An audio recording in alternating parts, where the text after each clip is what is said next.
um prazer grande a gente ter essa chance que se renova semana após semana de estarmos juntos aqui. E na semana passada, para a gente não perder tempo, você lembra que eu falei sobre espíritos de enfermidade.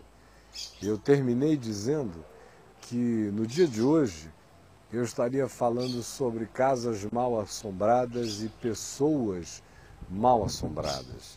Então é sobre isso que eu queria que você atentasse, dispusesse todos os seus sentidos com o seu melhor coração para captar, entender, aprender, discernir e, quem sabe, ver-se livre de algumas coisas ruins que andam fazendo mal à sua vida. Aí você vira para mim e me pergunta, mas onde é que na Bíblia se fala sobre esse tema? De casa mal assombrada, pessoa mal assombrada. Ora, a Bíblia não tem nenhum tratado a respeito disso. Até porque ela não trabalha com essas categorias mágicas. Ela faz assertivas, faz afirmações contundentes sobre a periculosidade do mundo espiritual quando a pessoa se envolve com aquilo que é negativo e de modo negativo. Isso sobeja, superabunda na Bíblia, são declarações e mais declarações a respeito, mas não há um tratado sobre a questão. A gente vai aprendendo à medida em que vai lendo, discernindo, comparando, vendo, vai compreendendo. No entanto, dentre os vários textos que tocam no assunto, eu selecionei para você dois apenas. Um em Isaías, no capítulo 34, no verso 14, que diz: as feras do deserto se encontrarão com as hienas, e os sátiros clamarão uns para os outros, fantasmas ali pousarão e acharão para si lugar de repouso. Aninhar-se-á ali a coruja, porá os seus ovos e os chocará, e na sombra abrigará os seus filhotes, também ali os abutres se ajuntarão um ao outro, ou um com o outro.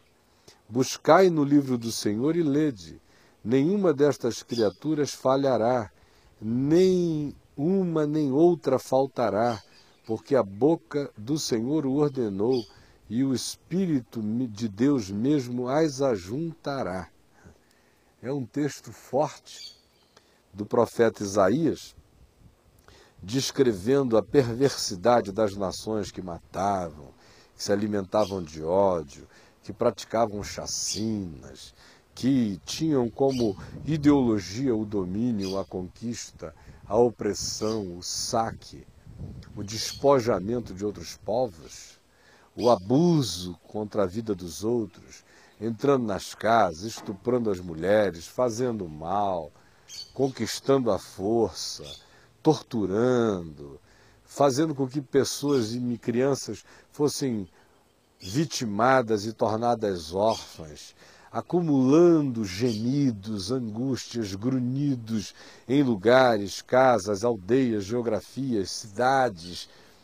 E o profeta Isaías está descrevendo essa situação relacionada a lugares e cidades do ódio, da perversidade, do maltrato, da tortura, do espírito de vingança, da covardia, do forte contra o fraco, dizendo que esse tipo de lugar, onde essas energias espirituais se reuniram, humanas e espiritualmente malignas, presentes ali, alimentando esses processos de dor para uns, tristeza, gemido, perda, aquela angústia sôfrega de quem espera uma libertação que não chega nunca, a pessoa sob o tacão e o domínio de um opressor de muitos, mulheres violentadas, feitas escravas, crianças abusadas, gemidos e gemidos, aqueles grunhidos da dor.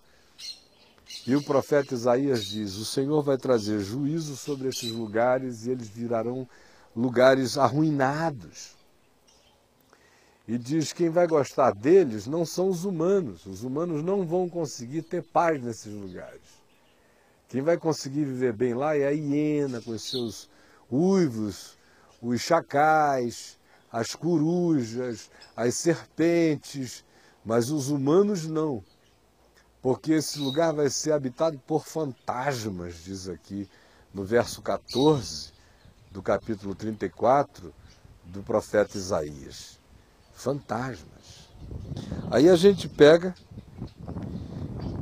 para não ir muito longe, lendo mais 4 ou 5 outros textos que falam do mesmo assunto de modo explícito, você lê em Apocalipse, no capítulo 18, no verso 2, a declaração que diz: então exclamou com potente voz, dizendo: caiu, caiu a grande Babilônia, e se tornou morada de demônios, covil de toda espécie de espírito imundo e esconderijo de todo gênero de ave imunda e detestável. E ao assim falar, aqui o Apocalipse está ecoando a profecia de Isaías, que dizia exatamente a mesma coisa. De modo que o que há aqui no Apocalipse é um eco dessas declarações antigas do profeta. Tanto Isaías quanto Jeremias dizem a mesma coisa. Lá no caso do Apocalipse é a Babilônia que se transforma, a grande Babilônia, esse sistema da morte, da perversidade, do abuso, que acaba virando um lugar completamente mal assombrado por causa das suas maldades, por causa das suas perversidades. A mesma coisa aqui no livro de Isaías, no capítulo 13, se diz da Babilônia histórica, que também se tornaria lugar de habitação de espíritos imundos, de angústias ideais, de assolações e de medos noturnos. E o Salmo 91 nos fala do terror noturno, dessa coisa que assola os seres humanos. Aí, acerca disso, a gente tem em todas as culturas dos povos, nesses 8.000 anos de registro acumulado da civilização humana, pelo menos, a gente vê aqui e ali uma quantidade enorme de culturas humanas experimentando esses fenômenos. E para a gente não ir muito longe, atualmente na televisão a cabo, no Discovery Channel, há um programa chamado Assombrações, que já tem uns 2 anos, é um seriado mostrando histórias desse tipo. Casas habitadas por fantasmas. E esse seriado confirma a tese da Bíblia. Qual é a tese da Bíblia? Essa que eu acabei de expor. Que esses lugares que foram sistematicamente marcados pelo ódio, pela raiva, pela ira, pelo abuso, pela violência, pelo cativeiro, pela tortura psicológica, às vezes por morte, assassinato, por abortos consecutivos, onde se cria uma acumulação de energia, de agonia, de dor. Essas energias humanas, psíquicas, dos seres que experimentaram essas calamidades, mesmo depois que as pessoas morrem, elas ficam como fotografias, elas ficam como hologramas nos lugares, elas ficam como projeções, elas enchem lugares. Aí você pergunta, mas você crê que as pessoas morreram e ficaram lá assombrando a casa? Eu? Eu de modo nenhum. Eu creio na palavra de Deus, eu creio no que Jesus ensina. E Jesus não ensina que alguém morre e fica por aqui dando entrevista, nem frequentando salão, nem reunião. Não ensina isso. Ela ensina outra coisa. Ela ensina que espíritos imundos e enganadores frequentemente assumem as impressões da personalidade dessas pessoas para gerarem mais catividade, para fazerem o paizinho, a mãezinha, o filho com saudade da mãe, a namorada com saudade do namorado que morreu no acidente de carro, ou seja lá o que for, tornarem-se escravos dessa crença que apenas lhes traz uma consolação vazia e coloca nelas uma sensação horrorosa de que a morte pode significar um vagar pela terra, uma zumbificação imaterial dos seres que é uma coisa que a palavra de Deus não ensina. Jesus disse ao ladrão que morria ao lado dele: hoje mesmo tu estarás comigo no paraíso. A Escritura é farta quando diz que se você parte crendo em Jesus, você tem a vida eterna. Você não fica em experimento nenhum, em lugar algum, não vai a purgatório nenhum, já passou da morte para a vida. E não diz muita coisa sobre aqueles que fecharam o coração radicalmente acerca de Deus, apenas dizendo que cada homem tenha cuidado para não cair num lugar de gemidos e de ranger de dentes e de lamúrias perpétuas. Por isso é bom andar com o coração alinhado em fé, amor, em perdão e em graça. É isso que se diz. Aí você vira para mim e diz: de onde é que vem o seu fantasma, Caio? O meu, eu entendo à luz da Escritura Sagrada, da Bíblia, eu entendo à luz dos meus estudos psicológicos, eu entendo à luz das minhas milhares de experiências com o fenômeno, e eu os entendo à luz do que seja a ciência mais desenvolvida sobre energias sutis nos dias de hoje, com um amparo imenso de dados científicos e de corroboração bíblica que me fazem afirmar que esses fantasmas não são mortos vagantes, são projeções de imagens. É por isso que eles sempre se manifestam com o mesmo cenário. Você vê as histórias todas, esses seres se manifestam repetindo a mesma cena.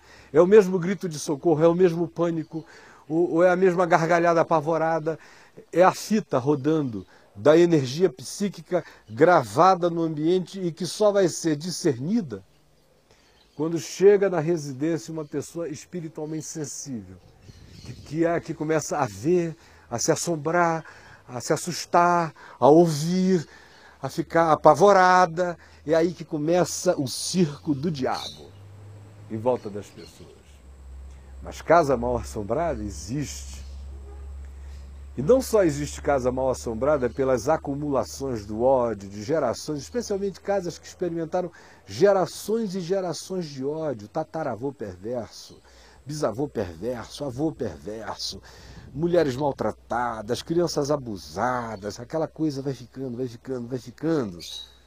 As pessoas vão morrendo, mas os hologramas, as projeções psíquicas, as impressões espirituais continuam como fotografias nas paredes, no telhado, nos móveis, em tudo que é lugar.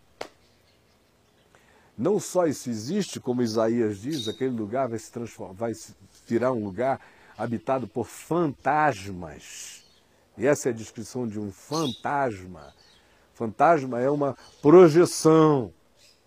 Será habitado por fantasmas, mas além disso, ela também ensina que, sobretudo, o ser humano pode virar uma assombração.